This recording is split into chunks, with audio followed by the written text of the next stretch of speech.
Hampir tak terjamah, suku Korowai merupakan salah satu suku yang ada di pedalaman Papua.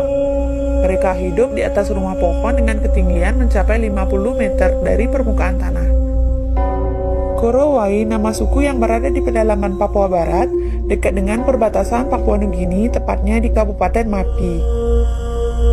Hingga 1970-an, mereka sama sekali tidak mengetahui keberadaan manusia selain dari kelompok mereka sendiri.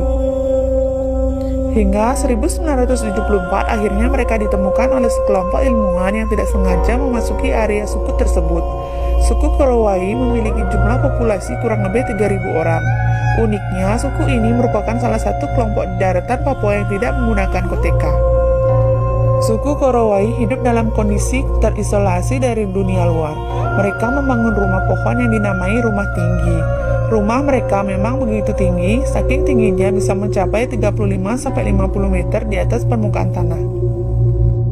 Bukan tanpa alasan, mereka membangun rumah yang begitu tinggi. Karena mereka hidup di dalam hutan tropis, mereka percaya bahwa semakin tinggi mereka membangun rumah, maka mereka akan terhindar dari gigitan nyamuk. Rumah tersebut juga menghindari mereka dari ancaman binatang buas lainnya. Beredar mitos bahwa alasan utama suku Korowai membangun rumah setinggi itu sebenarnya adalah mereka ingin menghindari roh-roh jahat. Mereka takut terhadap serangan Laleo atau iblis yang kejam. Laleo adalah makhluk yang berjalan seperti mayat hidup dan berkeliaran pada malam hari. Sebutan iblis atau Laleo tersebut ditujukan kepada semua orang asing selain penduduk mereka, bahkan termasuk orang-orang Papua lainnya. Terlepas dari segala alasan tersebut, suku Korowai begitu menghargai nenek moyangnya. Oleh karena itu, mereka juga menganggap bahwa rumah tinggi merupakan warisan leluhur, sehingga mereka merasa nyaman tinggal di sana, meski harus bersusah payah memanjat pohon yang begitu tinggi. Rumah pohon yang begitu tinggi secara logika tentu tidak normal. Suatu saat angin bisa saja berhembus kencang dan dengan cepat dapat menghancurkan rumah tersebut. Karenanya, suku Korowai tidak sembarangan dalam memilih pohon. Mereka memilih pohon-pohon yang besar dan kokoh sebagai pondasi rumahnya. Pucuk pohon tersebut digunduli untuk kemudian dibangunlah rumah mereka. Semua bahan dibuat menggunakan bahan dari alam dan proses pembuatan rumah pohon menggunakan tangan, tanpa bantuan alat modern apapun.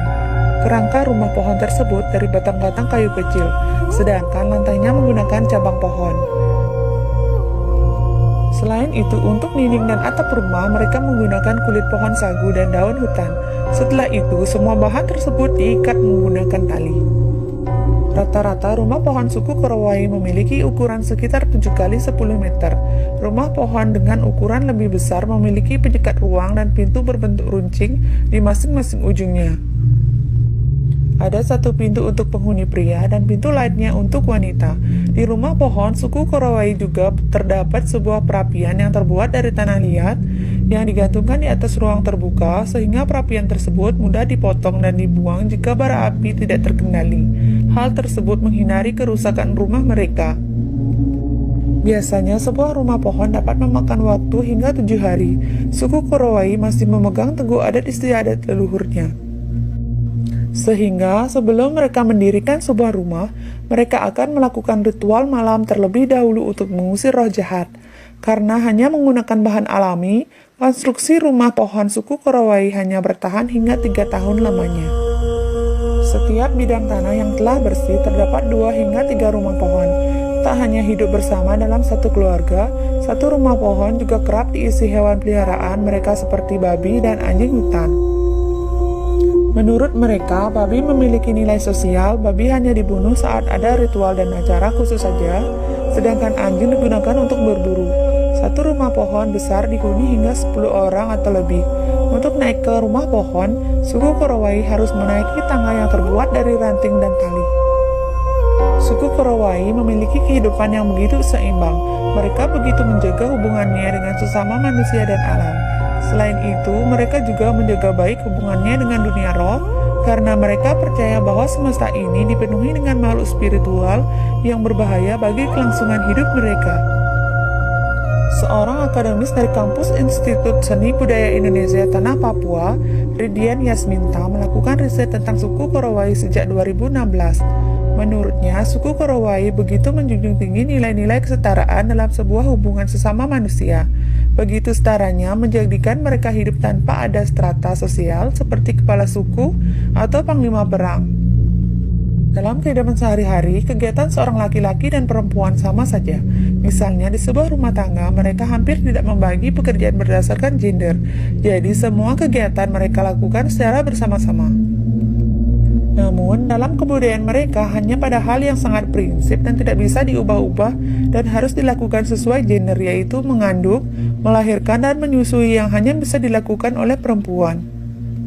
Selain itu, suku Korowai melihat dari bagaimana posisi seorang wanita, terutama jika ibu mertua dari garis perempuan yang sangat dihormati, sehingga seorang anak menantu laki-laki harus menjaga tata krama, yaitu tidak boleh menatap wajah mertua perempuannya secara langsung. Walaupun suku Korowai berada di pedalaman dan terasing, rumah pohon yang mereka bangun menjadi bukti kecerdasan mereka.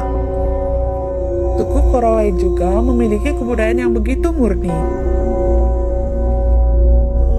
sehingga dapat diteladani tentang hubungan mereka sesama manusia maupun dengan alam yang begitu seimbang.